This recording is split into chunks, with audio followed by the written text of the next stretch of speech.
Nifty 24,550ના પીઈમાં best entry ક્યાં બની શકે? તો સારામાં સારી બેસ્ટ એન્ટ્રી સૌથી પહેલાં તો 41ની આજુબાજુ. જો આ પ્રીમિયમ 41ની આજુબાજુ સપોર્ટ લેતું દેખાય તો 77 સુધીના ટાર્ગેટ મળી શકે.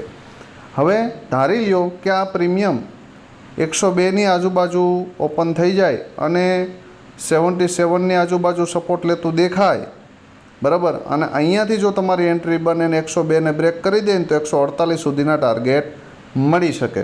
ધારી લ્યો કે 148ની નિયર બાય ઓપન થઈ ગયું અને 102 અથવા તો આજના ક્લોઝિંગ સુધી આવે અને અહીંયાથી એન્ટ્રી બને અને જો 148ને બ્રેક કરી દે ને તો 186 અને 235 સુધીના ટાર્ગેટ જોવા મળી શકે, પણ આ ગેપ ડાઉનની કન્ડિશનમાં, બરાબર. આવા શોર્ટ મેળવવા ઓપ્શન ટ્રેડર ગુજરાતીને સબસ્ક્રાઈબ કરવી.